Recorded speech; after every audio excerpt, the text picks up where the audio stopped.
Happy Halloween, y'all! Welcome back to my channel.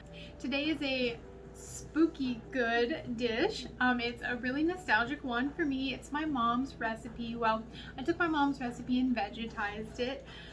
Well, let me share my train of thought for this. So I knew I wanted to do a Halloween episode. I mean, if you can't tell, I love spooky things. And so I was thinking, I was like, Halloween doesn't really scream a particular food to me. I could definitely have done those spider hot dogs with the pasta and the veggie dogs, but I really wanted to do something that was meaningful because Halloween is so meaningful to me. So I was thinking Halloween food, and then that led me to where would you be serving food on Halloween? And I was like, at a Halloween party. So then I started thinking about Halloween parties that I've been to. And as a kid, we did have a lot of Halloween parties, and my mom always made one thing every Halloween, every party. Actually, she made this a lot. It was kind of her go-to party dish for very obvious reasons. It's amazing, it's delicious. She made queso, guys. She made the best queso, and I tried to do the same thing. So that was my train of thought that led me to my mom's queso. Halloween food parties, my mom's queso. That's how we got there. These are the chips I'm using. They're the bite size. I am a bite size chip girl. I prefer them. And that is our little audience member today. That's Sam, my Halloween gnome. So, enough jibber jabber on this spooktacular adventure. Let's taste test.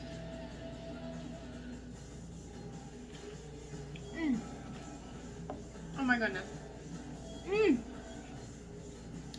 Like, Happy Dance isn't enough. It's just so good. I could do a happy lap around my apartment. Oh.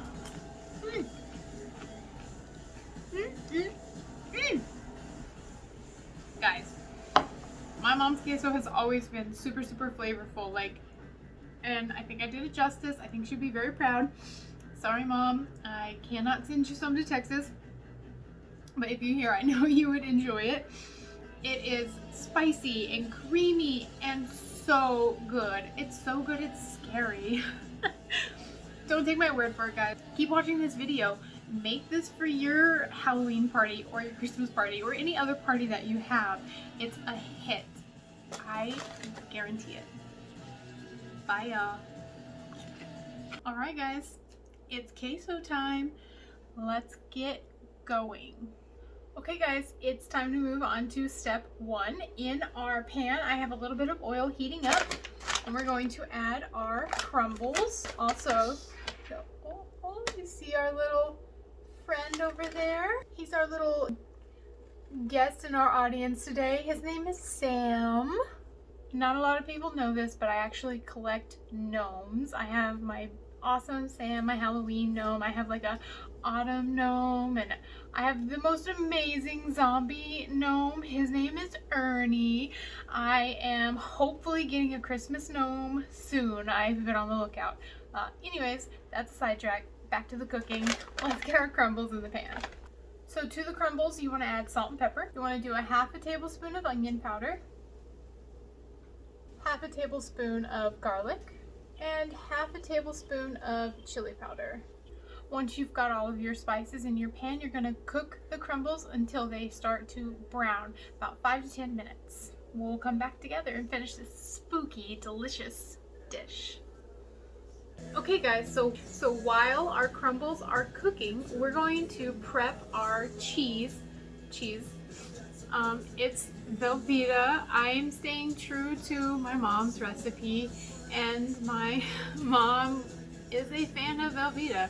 I grew up eating Velveeta in a lot of different recipes. Queso is my favorite. So we're trying to stay true to mom's recipe. Now, Velveeta is not for the faint of heart. So for all you raw eaters and purists out there, this is probably going to scare you. Look away! But it is Halloween, so bring on the scares. Okay, so what we're going to do, we're just going to cube our block of Velveeta. Oh my god, I love the way it feels. Okay, so I just cut it down the middle, and then from these two halves I'm going to halve again, and then from these two halves you get your cubes. So that's what I'm going to do. I'm just going to cube the rest of the Velveeta so it's going to be ready for our next step. Okay guys, our crumbles have browned. Now it's time to add our Velveeta. Just scoot your crumbles over to one side and put your Velveeta cubes right in your pot. With your Velveeta, you want to put in a splash of milk, and you want to stir all of that up until the Velveeta has melted. The only way to ensure proper salsa to cheese ratio is to taste test. I swear that's the only way to grab a chip and taste test.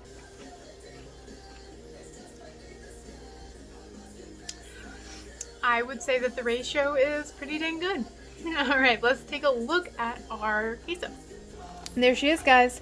That is a smooth, creamy pan of sweet and spooky, delicious queso. That's all for this one, guys. Be sure to like and subscribe, and I will catch you on the next spooktacular foodie adventure. Happy Halloween, y'all.